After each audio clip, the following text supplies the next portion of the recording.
there is one gun that I can bore for Britain about. It's the Lee Enfield. Now, brilliant guns, got us through 2 world wars, and here we have 3 examples taking us from the First World War through the Second World War to then the last combat use for the Lee Enfield. So at the top we have the short magazine Lee Enfield rifle. At the bottom we have the Lee Enfield number 4.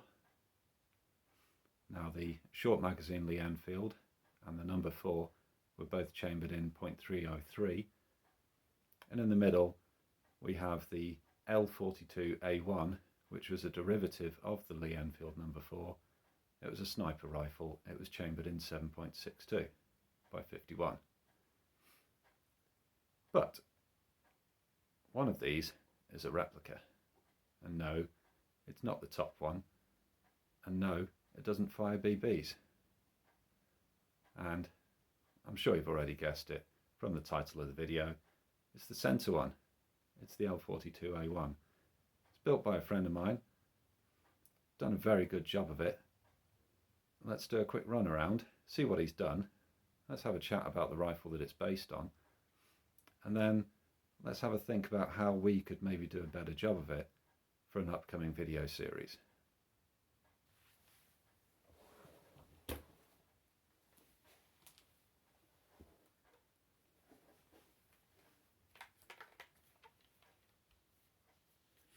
The receiver is plastic, 3D printed one, bought off of eBay, that's then been ground out to slide over the action of the rifle that it's based on.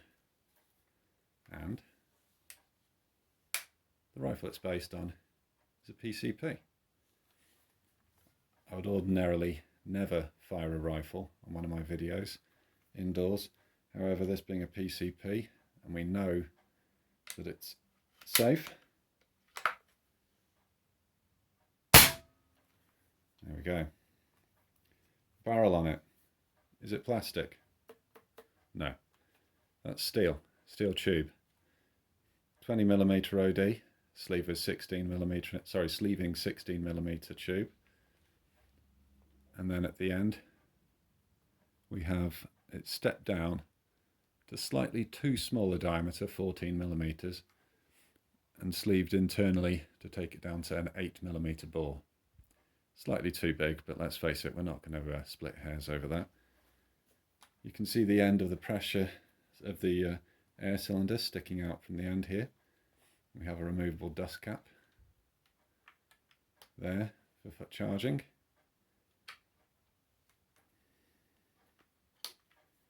Have a bipod stud located underneath. Now these holes are actually because the woodwork that he's used was a replica piece of woodwork designed for the short magazine Lee Enfield rifle. It didn't fit, so it was used as the basis for this gun here. Buttstock, genuine Lee Enfield number 4. Now, unlike an L42A1, this one is a long buttstock. Now that's because the builder of this gun, like me, is somewhat lanky. Correct style cheek piece, just to raise it up to make it easier for getting your eye to scope alignment. The magazine is non-removable, held in place by a hex screw. Plastic moulded, taking a mould of an original 7.62 magazine and then casting it in plastic.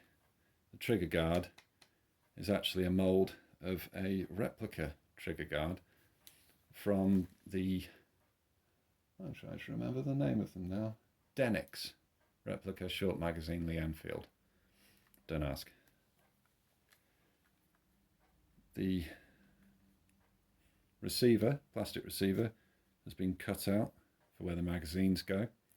Now he tells me that he uses the 3D printed magazines bought off of eBay, not the standard magazines because they're pretty rubbish. And the actual scope. Now he gets a lot of grief when he posts about this on social media, And people say, oh, you put the scope the wrong way round. Look at your history. Look back. Google L42A1 and Lee Enfield number 4T. You'll see that the larger lens is at the back, small at the front. And this is it's a reasonable replication of that. It's not bad. It's actually based on an old Nico Sterling scope. I think a Tiara. I think a 4x28, something like that. It's then been modified, as you can see. So these are the actual adjustment turrets here. And then this is all cast. He got a friend of his to 3D print the actual block here, and these are separate pieces. These are cast in brass-filled plastic, and this is cast in just black plastic and painted. These have been sort of polished and given a scuff. They do actually look like brass. He's done a good job. He's a clever bastard, really, I have to say. The mount, he's obviously been listening to me harping on this sports match. Although they're not in great nick, so you wouldn't really know it. The Allen key screws there have been replaced by slot-headed screws for a bit of authenticity. And then we've got thumb screws, not a medieval torture device, no, just bolts, machine screws with a large head to actually hold the scope in place to give a look of the original. There we go. Anyway, I won't take it fully out. No doubt that's just mucked up his zero. Oh well. The bolt is an extended bolt handle. There. And the plastic receiver again has been machined out to allow for it to move. So, what do we think of it? Oh, sorry, and one more thing. The trigger is, yeah, he's not done such a good job there. It's a bit crudely made. But he was in a bit of a rush. It was a Christmas holiday project, so I'm told. And you know how it is with Christmas holiday projects. You do rush to get them done. Handguard, he tells me, is a genuine one from the military contract. So that's quite a nice find. Nice to see it being used on an air rifle.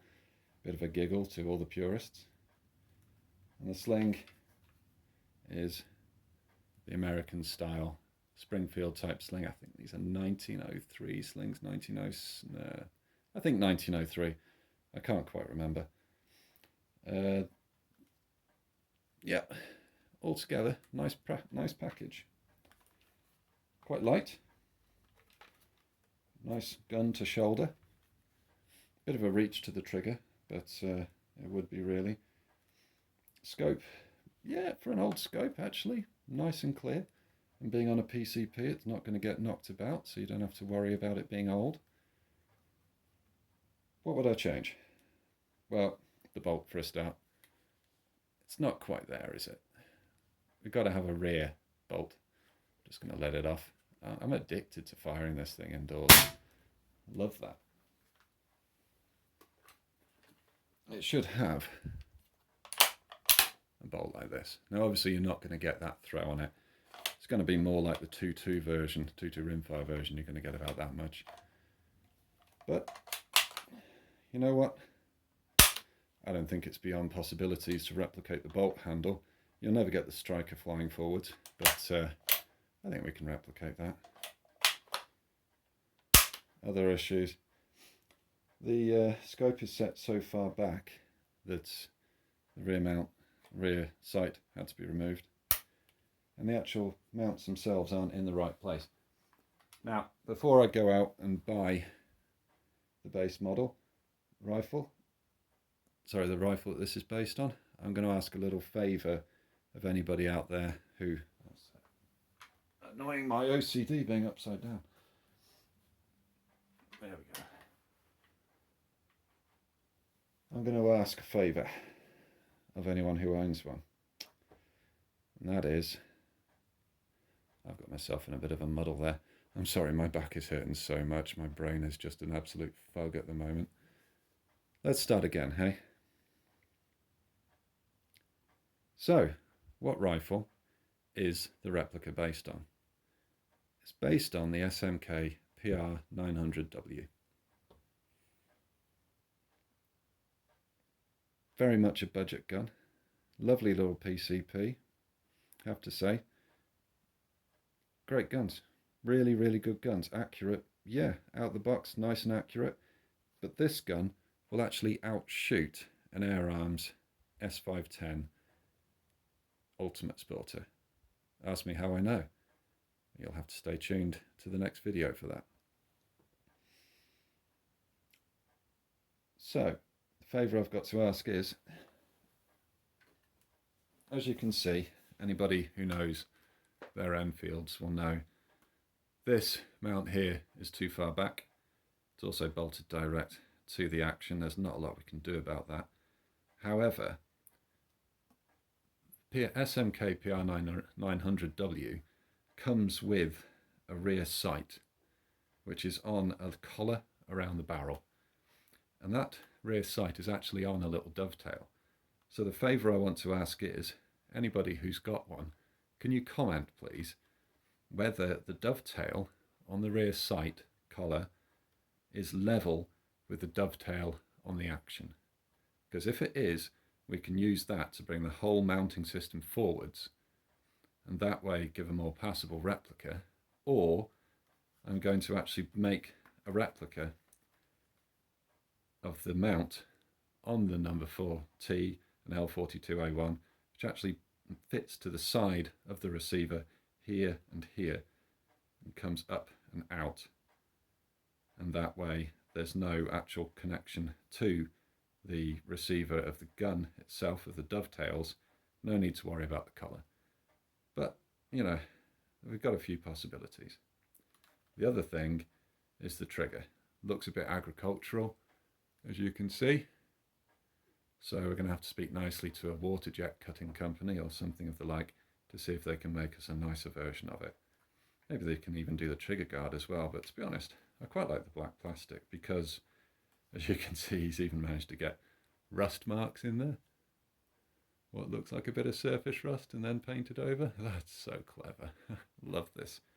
Really love this gun. So yeah, nice little video there. Just shows you what's possible when you get a budget gun and apply a bit of ingenuity. You can replicate a nice little bit of history.